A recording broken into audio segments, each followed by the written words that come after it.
The sights, sounds and cosy feel of a lazy Sunday morning breakfast. The scene replicated across the land. But it's never been a day of rest if you're a vicar. Sunday, busiest day of the week. And for Reverend Miller here, whose breakfast we've interrupted, it's exceptionally busy. He hasn't got just one church to look after, not 2 or 3.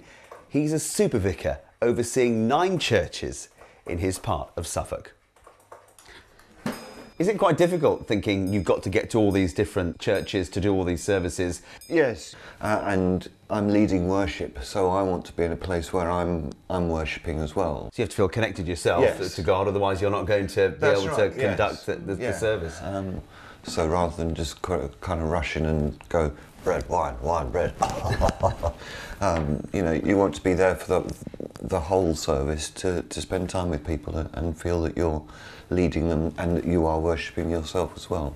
I do cheat a little bit. They'll have the same sermon because it's 3 different churches. It's a different audience, so you can use the same sermon over and over again. Now, Reverend Philip may look after 9 churches in Suffolk, but he won't be conducting services in all of them today. However, he will be holding 5 services throughout the day, 3 in the morning, 1 in the afternoon and 1 in the evening. He can't do all 9, the others will just have to wait their turn. Why do you have to look after so many churches then, Phil?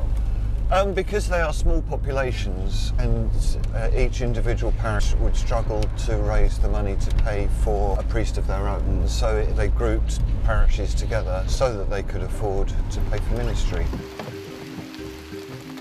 Philip arrives at his first church, Westall, at 8:15. It's tight, but he's made it. However, the congregation is small, just 3. We made perfectly lovely. Super vicars like Philip are helping to keep churches alive. But the stark reality is congregations like this one are dwindling. Therefore, less money is donated for the church's upkeep, and ultimately, some churches may have to close their doors for good. Although the numbers here in Westall are small, the congregation still feel this church is the heart of their community. Obviously, you know, you're a very small congregation here, but it's obviously very important for you to keep the church going. Yes, absolutely. Oh, very. Yes. Very, very important to keep the church going. It's been here such a long time. Right. And what does it mean having Reverend Philip come in? Well, obviously, he's a bit of a super vicar. He's flying hither and thither to get to different churches. Well, they all have so many parishes these days, don't they? You know, they have to spread themselves very thinly, which is a bit sad because it means they can't really spend a lot of time in each parish. But Philip really does his best. Yes, he comes to the meal in the village. He really does. Well, time waits for no one, even super vicars. It's really quick rush to the next one, isn't it? It is, yes. It's 1 service down and 4 to go. But how do you encourage people to come into church? This is something I think about quite a lot because the churches are loved, and there are quite a few people in each of the churches who will come in and they will clean on a regular basis, they will do flowers on a regular basis, but they won't actually come to worship on a regular basis. Do you think religion has taken a downturn? Do you think Christianity has? Yes, I think religion has taken a downturn. People often say that they are suspicious or they don't want to get involved in institutionalised religion.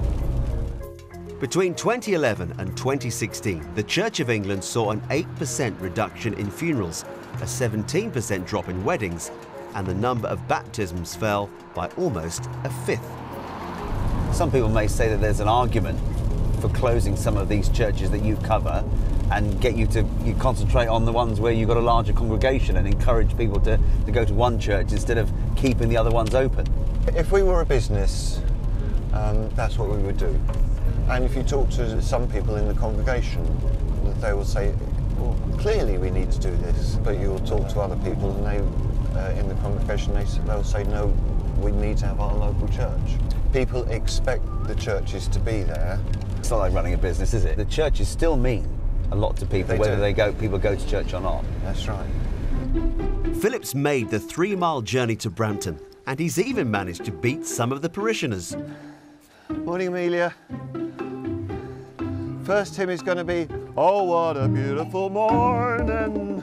Then sings my It's Sing. soul, my Saviour God, to thee. Pray. Father, the Son, and the Holy Spirit. Repeat for Reverend Miller. Thank you, Tracy. With not much time to chat, he's on the road again.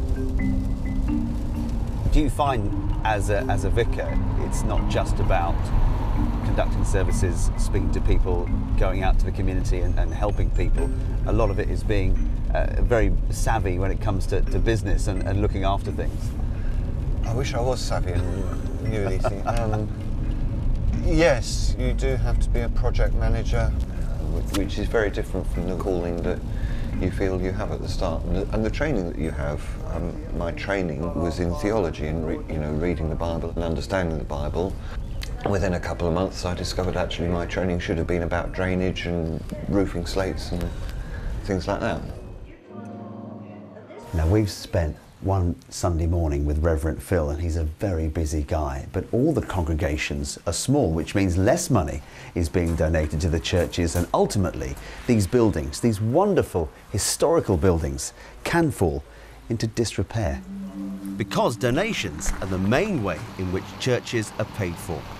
We've currently got 111 churches in our region on the Historic England at-risk register. One of those at Stoven in Suffolk is on Phillips rounds. He's meeting Laura Emmons, who is an advisor from a government-led pilot scheme called the Taylor Review. It aims to help churches which need a bit of TLC by offering advice and sometimes small amounts of money for repairs. It can feel very overwhelming, Yes. looking after a historic building. Yeah. Because you're not trained in No. historic buildings, you're not trained as a curator of objects of buildings. No. That's where hopefully we can offer Yes. help and advice to try and get you on the track that you need to be on. It's fortuitous that Suffolk has been chosen as one of only 2 places in England where this scheme is being trialled. There's a lot of challenges with a building like this. You can see just looking around internally, there's a lot of issues with the plaster and the masonry. A lot of these issues are actually stemming from the outside. Looking at getting a building watertight is a fundamental key to looking after the inside of the building. For Suffolk, there's 250,000 available for minor repairs grants, and there are a few things that we could potentially help with. Some people looking at this will say, hey, look, come on, the Church of England has got plenty of money. Why can't the Church of England put some money into the buildings to save them? The Church of England is asset rich, cash poor. We've got beautiful buildings like this, which in terms of an insurance value are in the millions of pounds. But most churches are struggling with a small-ish elderly congregation, particularly in the rural parishes. So what would you say to people who live in this area, who love their church, but don't come through the doors and don't support the church? Basically, use it or lose it. It comes down to something as blunt as that. If people want these buildings to be here, they've got to help to support them.